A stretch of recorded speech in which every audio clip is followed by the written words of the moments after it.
स्वागत है आपका। मैं हूं निशान चतुर्वेदी। सत्ता के सभी न्यूज मित्रों को हम बता दें कि सबसे पहले है सत्ते पे सत्ता, यानी 7 खबरें और दिलचस्प जानकारियां एक साथ। आज पहले हम आपको सीरिया के सत्ता संकट पर एक वीडियो कुंजी दिखाएंगे जिस पर पूरी दुनिया की नजर टिकी है। सवाल यह है कि क्या अब सीरिया में अबू मोहम्मद गोलानी की सत्ता चलेगी या फिर सीरिया 5 हिस्से में बटेगा। साथ ही आज आपको उस सदनाया जेल के बारे में भी बताएंगे जिसमें असद के जुल्म की कहानियां कैद हैं। फिर एक बड़ी खबर संसद से, जहां राज्यसभा के सभापति जगदीप धनखड़ के खिलाफ विपक्ष अविश्वास प्रस्ताव की तैयारी कर रहा है। इस प्रस्ताव को टीएमसी और एसपी ने भी समर्थन दिया है, जिसमें धनखड़ के कार्यवाही के दौरान पक्षपात का आरोप है। फिर संसद वाली चिंगारियां भी देखेंगे जिसमें अडानी वाली लड़ाई अब जॉर्ज सोरोस पर आ गई है। बीजेपी ने इस मुद्दे पर आज कैसे सीधे सोनिया गांधी पर कुछ गंभीर आरोप लगाए, जिससे कांग्रेस का पारा चढ़ गया। एक बड़ी खबर दिल्ली से, जहां आम आदमी पार्टी ने दूसरी लिस्ट जारी कर दी है। बड़ी बात यह है कि मनीष सिसोदिया अब जंगपुरा सीट से चुनाव लड़ेंगे, जबकि पटपरगंज सीट से हाल ही में आप में शामिल हुए अवध ओझा को टिकट दिया गया है। आपकी दूसरी लिस्ट में 17 मौजूदा विधायकों के टिकट कटे हैं। और आज भारत के विदेश सचिव ने ढाका में खड़े होकर बांग्लादेश की सत्ता को आईना दिखाया है।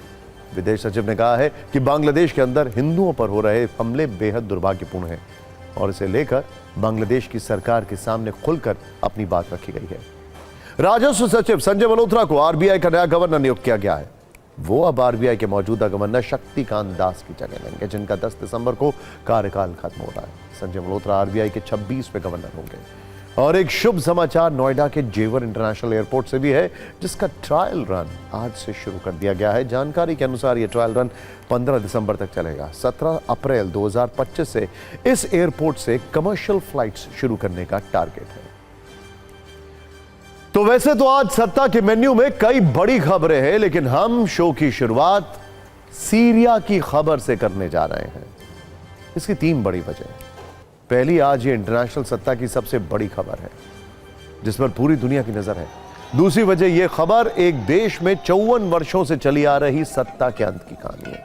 और तीसरी वजह है, अब सीरिया में ऐसा सत्ता का संकट है जिस पर कई लोगों को जो है वो उनकी नजर है और गिद्ध दृष्टि है, क्योंकि सबके अपने अपने हित हैं। लेकिन इस खबर की शुरुआत हम 7 बड़े अपडेट्स के साथ करते हैं और आपको बताते हैं कि सीरिया में अभी क्या चल रहा है। पहली खबर, असद परिवार की 54 वर्षों की सत्ता खत्म होने के बाद पूरे सीरिया में जश्न का माहौल है। और यह जश्न राष्ट्रपति भवन से लेकर सीरिया की सड़कों तक मनाया जा रहा है। कहा जा रहा है कि ऑल रोड्स लीड टू दमिश्क, यह कहा जा रहा है। दूसरी खबर, सीरिया से भागने के बाद अब पूर्व राष्ट्रपति बशर अल असद ने अपने पूरे परिवार के साथ पुतिन के आशीर्वाद से रूस में शरण ले ली है और अब इसकी पुष्टि भी हो गई है। तीसरी बड़ी खबर, सीरिया में विद्रोही गुटों ने अंतरिम सरकार बनाने की तैयारी शुरू कर दी है। हालांकि इसमें बहुत सारे पेच हैं। इस बीच राष्ट्रपति भवन से लेकर सीरिया के सेंट्रल बैंक तक जमकर लूटपाट हुई है और अब खबर है कि वहां शिया समुदाय के लोग काफी दहशत में हैं। अगली खबर यह है कि सीरिया में तख्ता पलट के बाद इजराइल और अमेरिका ने अपने हमले तेज कर दिए हैं। 200 से ज्यादा हमले किए गए हैं दोनों देशों की तरफ से। इस बीच सीरिया के हालात पर भारत सरकार ने कहा है कि उसकी नजर सीरिया की एक स्थिति पर बनी हुई है। और इन सब के बीच रूस ने सीरिया को लेकर यूनाइटेड नेशन से दखल की मांग की है। हालांकि रूस ने अपने एम्बेसी में सीरिया के विद्रोही गुट का जो झंडा है वो फहरा दिया है। लेकिन अब हम आपको सीरिया में सत्ता के संकट की एक वीडियो कुंजी दिखाने जा रहे हैं जिसमें कई हैरान करने वाली तस्वीरें हैं। असद के रूस भागने के बाद विद्रोहियों ने उनके महल को कब्जे में ले लिया। इस महल में एक विशाल गैराज भी मिला है जिसमें ऐसी लग्जरी गाड़ियां हैं कि सीरिया के लोग कल्पना भी नहीं कर सकते। और आलीशान गाड़ियों की संख्या 30 के आसपास है। लेकिन अब विद्रोहियों ने असद के महल के साथ उनकी लग्जरी गाड़ियों पर भी कब्जा कर लिया है। असद के महल के अंदर एक गुप्त तहखाना भी मिला है। यह अंडरग्राउंड टनल असद के महल के ठीक बीचों बीच बनी हुई है, जिसमें लग्जरी सुविधाएं हैं। बड़े बड़े कमरों में वेंटिलेशन का पूरा इंतजाम है। सबसे बड़ी बात, इसमें किसी बम का असर नहीं होता। परमाणु बम गिरने पर यह सुरंग पूरी तरह से सुरक्षित रहेगी। यानी कि जिस हिजबुल्लाह की तकनीक की मदद से हमास ने सुरंगें बनाई, जिस हिजबुल्लाह ने लेबनान में सुरंगें बनाई, क्या उसी हिजबुल्लाह की मदद से सीरिया में ऐसी टनल्स बनाई गई, ऐसी सुरंगें बनाई गई? अब अगली तस्वीर देखिए। असद की सत्ता खत्म होने के बाद अब सीरिया में जश्न है। यह जश्न राष्ट्रपति भवन के साथ साथ सीरिया की सड़कों तक हो रहे हैं। इसमें विद्रोहियों के साथ साथ आम जनता शरीक है जो असद की सत्ता से परेशान थी। लोगों ने टैंकों पर चढ़कर, कार के हॉर्न बजाकर भी जश्न मनाया। याद होगा कुछ ऐसी तस्वीरें इराक से भी आई थी, लिबिया से भी आई थी। इसके अलावा सीरिया के दमिश्क में हथियारों की लूट की भी हैरान करने वाली तस्वीरें जो कि बताती हैं कि ये अगला लिबिया तो नहीं है, यहां पे फल नहीं हथियार बट रहे हैं। विद्रोही गुट के लोग असद के सैनिकों से हथियार छीनकर स्थानीय लोगों में बांट रहे हैं। लेकिन अब सवाल यह है कि आगे सीरिया का क्या होगा। तो इसके जवाब में जो चेहरे सामने आते हैं वो कौन कौन से हैं। वो है अबू मोहम्मद अल गोलानी, जिसे सीरिया की सत्ता का सबसे बड़ा दावेदार माना जा रहा है। लेकिन ये गोलानी है कौन, ये आपको बताते हैं। गोलानी ने ही असद के खिलाफ विद्रोहियों का नेतृत्व किया है। अबू मोहम्मद अल गोलानी विद्रोही संगठन हयात तहरीर अल शाम यानी HTS का मुखिया है, जो पहले अल कायदा के साथ मिलकर काम करता। लेकिन वर्ष 2011 में गृह युद्ध के दौरान गोलानी सीरिया आ गया और फिर 2016 में अल गोलानी ने खुद को अल कायदा से अलग कर लिया। वर्ष 2017 में इस्लामी गुटों के साथ मिलकर अबू मोहम्मद गोलानी ने HTS बनाया। गोलानी इदलिब समेत कई हिस्सों में इस्लामी सरकार चलाता है। गोलानी के संगठन HTS का सीरिया के उत्तर पश्चिम हिस्से में दबदबा है और असद के खिलाफ सबसे मजबूत जंग अल गोलानी ने ही लड़ी है। ये वो गोलानी भी है जिसे अमेरिका ने वैश्विक आतंकी घोषित किया है। लेकिन माना जा रहा है कि अब अमेरिका HTS को आतंकी लिस्ट से बाहर कर सकता है।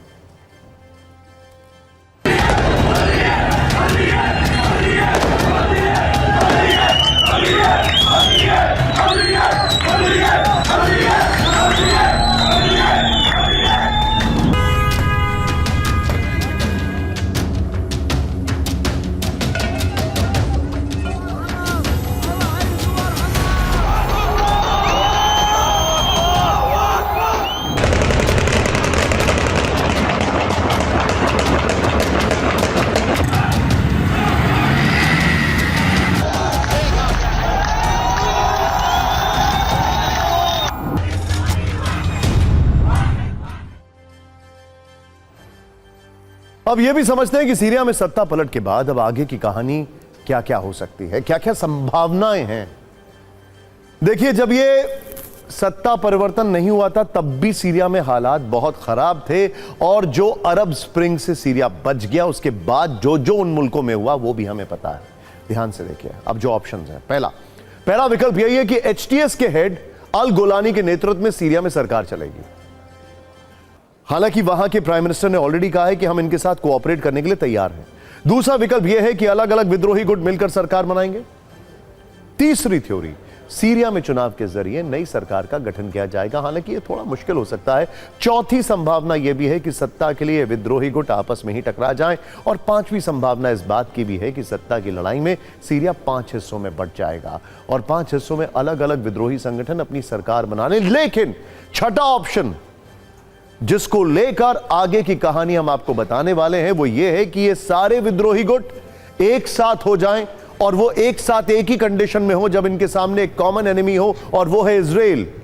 यानी कि अगर ये तुर्की से दमिश्क तक आ सकते हैं तो दमिश्क से गोलान हाइट्स जाने में ज्यादा वक्त नहीं लगेगा।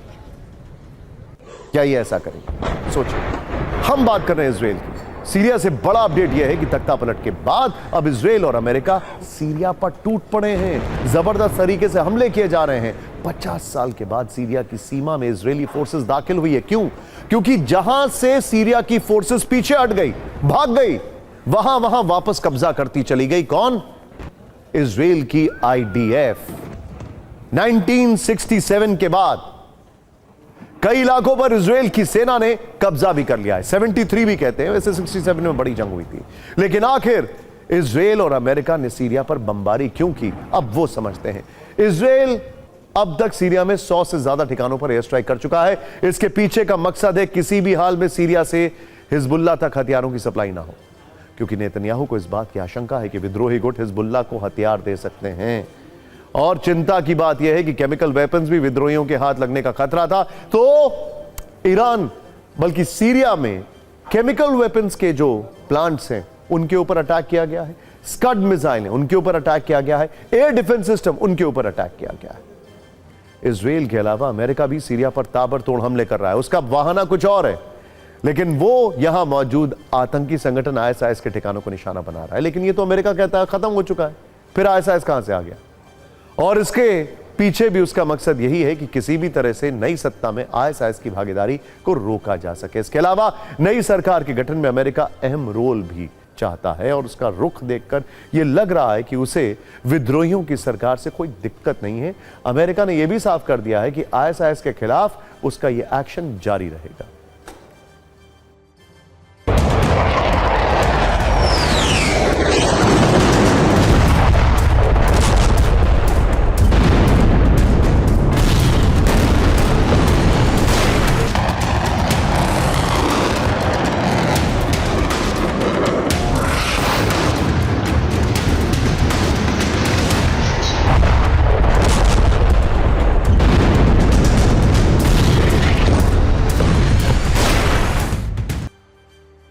अब आपको यह भी समझना जरूरी है कि आखिर कैसे सीरिया इस वक्त महाशक्तियों का अखाड़ा बन गया है।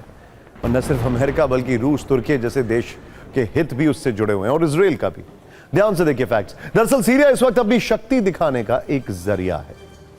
अब जो मैं आपको फैक्ट्स बता रहा हूं उसको देखिए। सीरिया का पश्चिमी देशों के लिए रणनीतिक महत्व है और यह तुर्की, इजराइल, ईरान और इराक जैसे देशों से घिरा हुआ है। इंटरेस्टिंग पॉइंट यह है, हर एक को सीरिया के लिए सीरिया में एक बेस चाहिए, मिलिट्री बेस, जो कि ऑलरेडी रशिया के पास है। जब उसने असद की मदद की और भयंकर बम्बार्डमेंट करके आईएसआईएस को पीछे धकेला। सीरिया तेल और गैस के आपूर्ति के रास्ते में पड़ता है, यहीं से ही दुनिया को तेल और गैस की सप्लाई होती है। यानी सीरिया में अस्थिरता का सीधा असर अमेरिका और यूरोप पर पड़ेगा। इसीलिए सप्लाई लाइन को सुरक्षित बनाने के लिए सीरिया में शांति जरूरी है और इसके अलावा पश्चिमी एशिया की शांति के लिए भी सीरिया में स्थिरता की जरूरत है। एक बड़ी बात यह भी है कि पूर्व राष्ट्रपति असद को रूस और ईरान का आशीर्वाद हासिल है। इसीलिए अमेरिका और इजराइल असद के पतन को रूस और ईरान की ताकत को कम करने के तौर पर देख रहे हैं। हालांकि इसमें आयरनी यह है, सबसे बड़ी विडंबना यह है कि सीरिया का जो पतन हुआ उसकी वजह दो है। पहला, यूक्रेन में युद्ध, और दूसरी वजह, जो सबसे बड़ी वजह है, वो सीरिया में मौजूद हिजबुल्लाह लड़ाकों पर इजराइल का अटैक और लेबनान के अंदर हिजबुल्लाह लड़ाकों पर इजराइल का अटैक। खैर, इस वक्त सीरिया की जो हालत है वो हमें श्रीलंका, अफगानिस्तान और बांग्लादेश की याद दिला रही है। इजिप्ट भी देख सकते हैं, इराक भी देख सकते हैं, लेकिन ये लेटेस्ट एग्जाम्पल है जो अभी आपको बता रहे हैं। इसीलिए आप इसे सीरिया का काबुल, कोलंबो और ढाका वाला रिपीट टेलीकास्ट भी कह सकते हैं।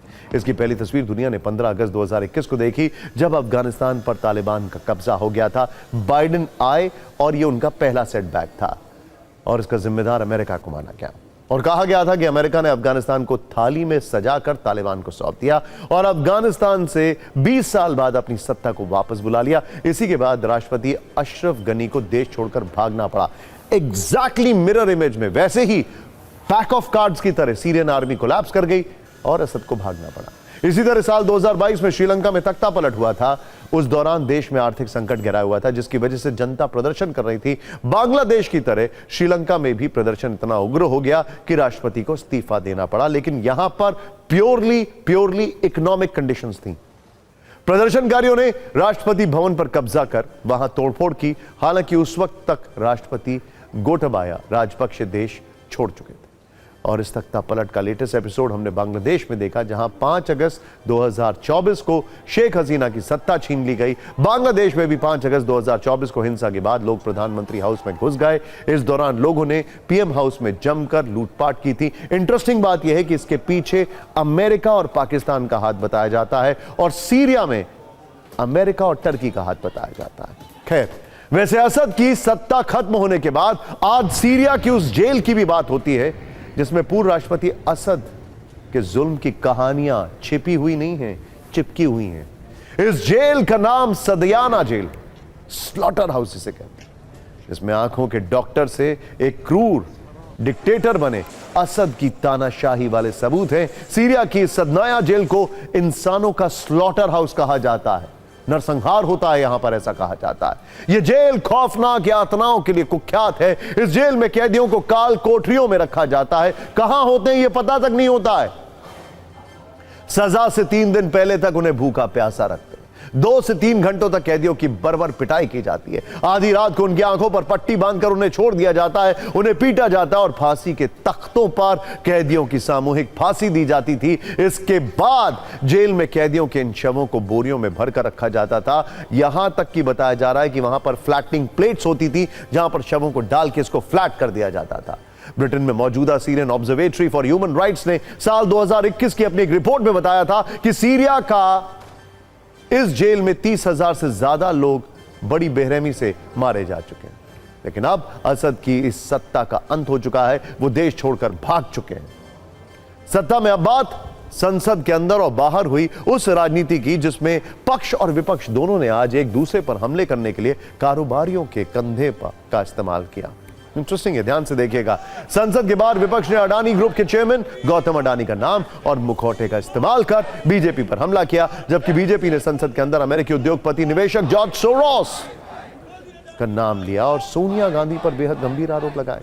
सत्ता में आज पक्ष और विपक्ष दोनों के राजनीतिक हमलों पर हमने खास कुंजी तैयार की है, जिसमें आप समझ पाएंगे कि राजनीति में अडानी वर्सेस सोरोस कैसे हो गया।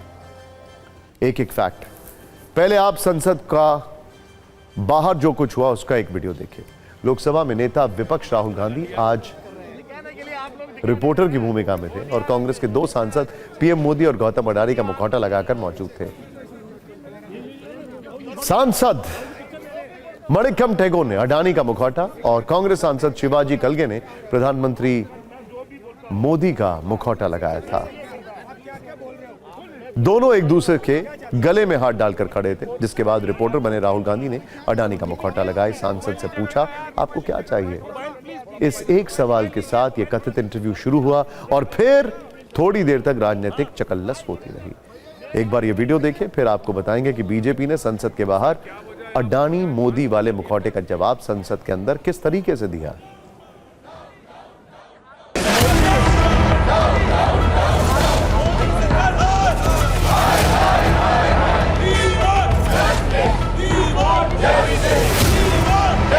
क्या हो रहा है आजकल, क्या हो रहा है? मैं जो भी बोलता हूँ सिक्योरिटी आप क्या बोल रहे हो? मैं कुछ भी चाहता हूँ। क्या चाहता हूँ? कुछ भी पोस्ट चाहिए, याद होना चाहिए, कुछ भी अगला आप क्या लेने की कोशिश कर रहे हो?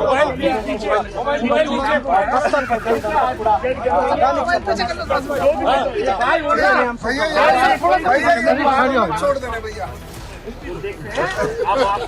तो आपका रिश्ता, आपके रिश्ते के बारे में थोड़ा बताइए। हम दोनों का एक ही है, मैं जो भी बोलता हूँ हम दोनों मिलकर सब करेंगे। अच्छा, और कब से आपकी पार्टनरशिप चल रही है? माइक थोड़ा नीचे आपका कैसा है? अरे पीछे पार्लियामेंट क्यों नहीं चलने दे रहे हैं? हम सारे ऑपोजिशन को, मतलब वो आदमी गायब है, अमित भाई आए नहीं थे आज उसमें। अमित भाई से पूछना पड़ेगा। मैं जो भी बोलता हूँ ये कहते हैं। ये बड़े सीरियस लग रहे हैं। कम बोलते हैं आजकल, थोड़ा टेंशन में है।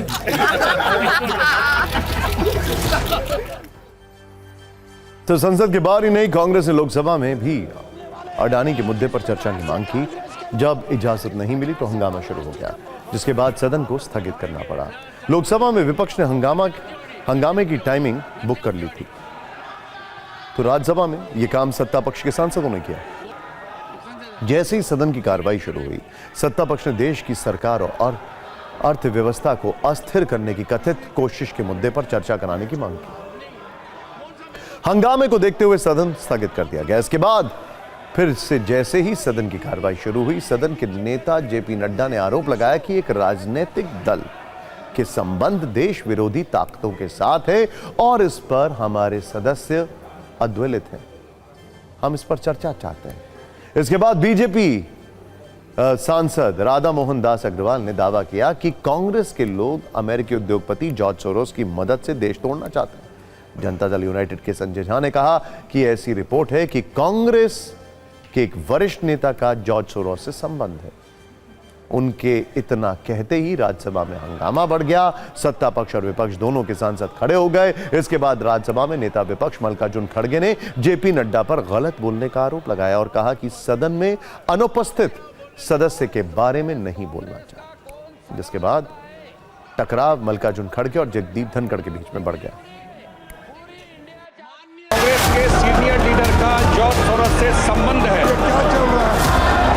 सदन के किसी सदस्य का नाम नहीं लिया गया। एक राजनीतिक दल के संबंध जिस तरीके से देश विरोधी ताकतों के साथ है, उस पर हमारे सभी सदस्य उद्वेलित हैं और इस पर चर्चा चाहते हैं। ने किसी दल का नाम नहीं लिया है। किस प्रकार से कांग्रेस के लोग, किस प्रकार से बहुराष्ट्रीय कंपनियों, डीप स्टेट के समर्थन से, जॉर्ज सोरोस की मदद से अंतर्राष्ट्रीय एजेंसियों के एजेंट बन करके इस देश में विखंडता पैदा करना चाहते हैं। ये अडानी की वफादारी कहां तक निभाएंगे? कांग्रेस के सीनियर लीडर का जॉर्ज सोरोस से संबंध है, इसको तो जरूर इस पर एक डिबेट होना चाहिए। जो मेंबर इस हाउस में प्रेजेंट नहीं है, वो ऐसे उठाना ये गलत है और किसी के इमेज को डैमेज करना नहीं। कौन सा मेंबर? विच मेंबर? कौन सा मेंबर? You are referring to which member? इस तरफ से सदन के किसी सदस्य का नाम नहीं लिया गया है। यदि माननीय नेता प्रतिपक्ष ने बोला है तो इसका अर्थ होता है कि उन्होंने स्वतः स्वीकार किया है कि जो सदन के अनुपस्थित सदस्य उनमें से कोई है। हमारी तरफ से किसी सदस्य का नाम नहीं लिया, हम सिर्फ इस चर्चा का आग्रह कर रहे हैं। संजय सिंह जी, आप यहाँ टेबल को ऊपर उठ करके नाचने वाले, आप क्यों बता रहे हैं हम लोगों को ये हाउस डिसिप्लिन से चलना चाहिए? मुझे मौका नहीं दिया, आप मंत्री को बुला लिए, तो ये अच्छा नहीं। आप तो कहते हैं आज का कोटा पूरा हो गया है। अगर आप नहीं, अगर आपका ध्यान इधर आ गया है तो मुद्दे पे आऊंगा मैं। अब आप मेरे तरफ देख रहे, जरूर मैं मुद्दे पे आऊंगा। इन हंगामों के बीच आज सदन में मल्लिकार्जुन खड़गे ने राज्यसभा के सभापति पर पक्षपात का आरोप भी लगाया।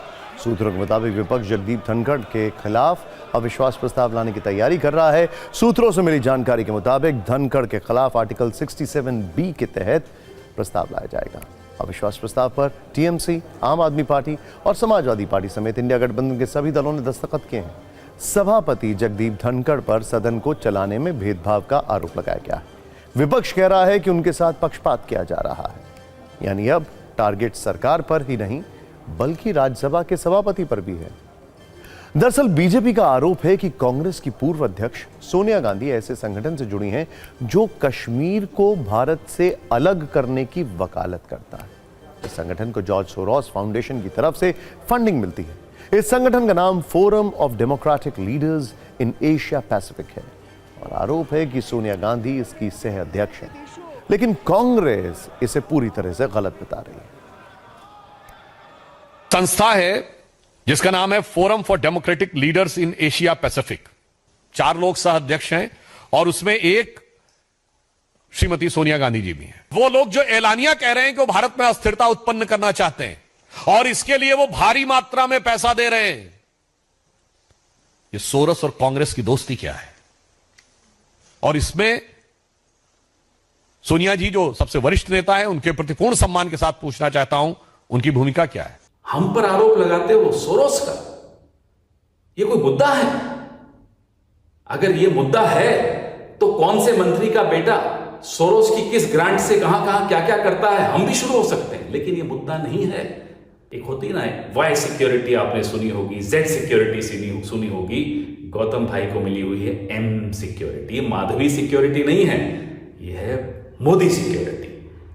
जिस मीडिया पार्ट की रिपोर्ट को ये कोट करते हैं और ये सारे बेबुनियाद आरोप लगाते हैं, उस मीडिया पार्ट ने खड़े होकर कह दिया कि ये बातें बेबुनियाद हैं, कोई षड्यंत्र नहीं है। वैसे संसद में इन हंगामों से दूर आम आदमी पार्टी दिल्ली चुनाव के लिए नए नए दांव आजमाने में लगी है। आज आम आदमी पार्टी ने दिल्ली चुनाव के लिए अपने 20 उम्मीदवारों की दूसरी सूची जारी कर दी है। पूर्व डिप्टी सीएम मनीष सिसोदिया पटपरगंज की जगह जंगपुरा से चुनाव लड़ेंगे। उनकी सीट पटपरगंज से यूपीएससी की तैयारी कराने वाले टीचर अवध ओझा चुनाव लड़ेंगे। अवध ओझा ने 2 दिसंबर को ही आम आदमी पार्टी ज्वाइन की थी और सिर्फ 7 दिनों में ही उनकी चुनाव लड़ने की इच्छा पूरी हो गई है। चर्चित चेहरे और आपने तिमारपुर से मौजूदा विधायक दिलीप पांडे का टिकट काट दिया है। उनकी जगह 2 दिन पहले बीजेपी से आप में शामिल हुए सुरेंद्र पाल सिंह बिट्टू को उम्मीदवार बनाया गया है। आज जारी की गई लिस्ट में 17 मौजूदा विधायकों के टिकट काट दिए गए हैं। 3 प्रत्याशियों की सीट बदली गई है। कुल 31 उम्मीदवारों की लिस्ट जारी की गई है, जिसमें 20 विधायकों के टिकट काटे जा चुके हैं।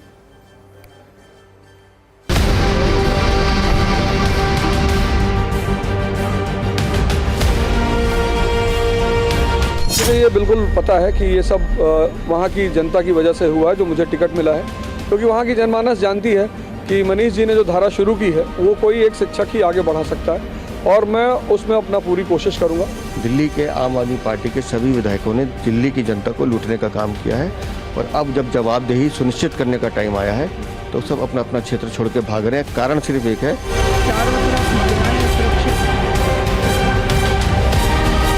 मैं तो किसी भी सीट से लड़ सकता हूँ। एक नया व्यक्ति, इतना बड़ा शिक्षक दी है, इतना बड़ा शिक्षक आएगा तो शिक्षा की प्रयोगशाला पटपड़गंज से चुनाव लड़ेगा तो एक अलग मैसेज जाएगा। जिस मैदान की वो बात कर रहे हैं उसी मैदान में बीजेपी की पटपड़गंज में मैं जमानत जब्त कराऊंगा। दिल्ली में कोई स्कूल नहीं बना, कॉलेज नहीं बना, यूनिवर्सिटी नहीं बनी, कोई हॉस्पिटल नहीं बना, फ्लाईओवर नहीं बना, कोई काम नहीं हुआ विकास का।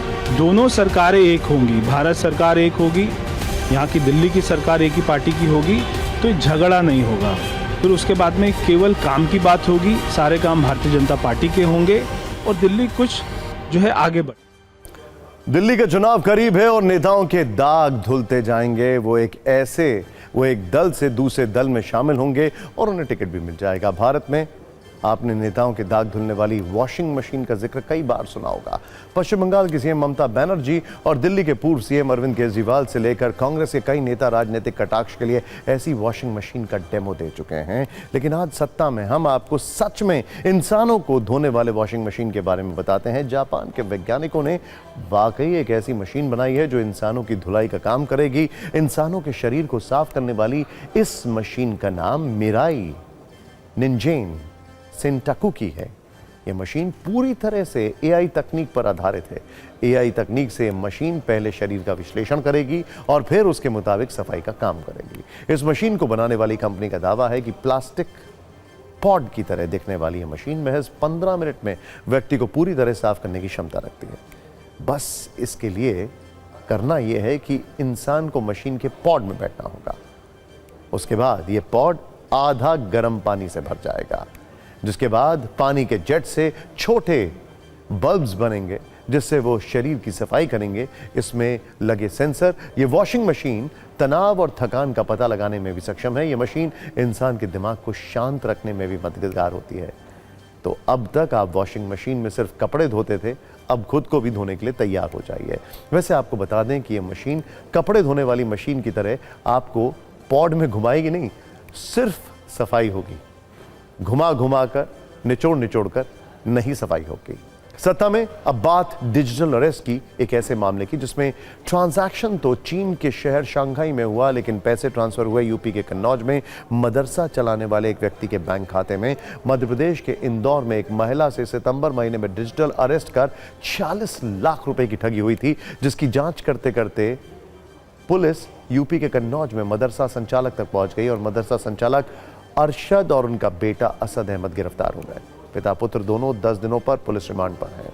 इस मामले की जांच में पुलिस को कई चौंकाने वाले तथ्य मिले हैं। पुलिस के मुताबिक डिजिटल अरेस्ट से ठगी के पैसे देश के 18 बैंक खातों में ट्रांसफर किए गए। एक बड़ा ट्रांजैक्शन चीन के शंघाई शहर में भी हुआ। मदरसा संचालक अरशद और उनका बेटा असद अहमद का दावा है कि सोशल मीडिया के जरिए उसकी दोस्ती जम्मू कश्मीर के एक युवक से हुई, जिसके बाद 50% कमीशन के आधार पर वो अपने अकाउंट में पैसे का ट्रांसफर करवा लेता था। इसी तरह से उसने जो अकाउंट मदरसे के लिए खुलवाए और उन सभी में अलग अलग जगहों से ठगी का पैसा आ रहा है। दोनों आरोपियों के मोबाइल को जांच के लिए भेज दिया गया है। मदरसे के नाम पर कुल 9 बैंक खाते संचालित होते थे। खैर, सत्ता में अब आज का नंबर गेम। भारत में अरबपतियों की संख्या तेजी से बढ़ रही है और दुनिया में अरबपतियों के मामले में हम तीसरे नंबर पर पहुंच गए हैं।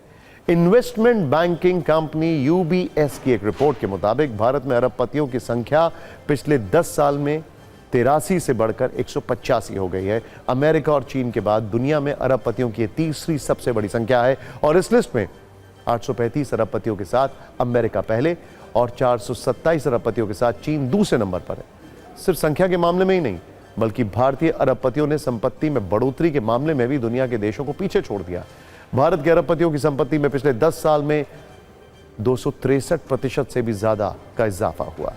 भारत के अरबपतियों की कुल संपत्ति करीब 76 लाख करोड़ रुपए है। वहीं इस मामले में अगर चीन को देखें तो चीन के अरबपतियों की संपत्ति में 16% की कमी आई है। चीन के अरबपतियों की संपत्ति 178 लाख करोड़ रुपए से घटकर 152 लाख करोड़ रह गई है। दुनिया के बाजारों में उतार चढ़ाव के बाद भी एक वर्ष में भारत के अरबपतियों की संख्या बढ़ी है। पिछले एक वर्ष में भारत में अरबपतियों की लिस्ट में 32 नए नाम जुड़े हैं। इस लिहाज से देखा जाए तो हर महीने करीब 3 नए अरबपति सूची में शामिल होते हैं।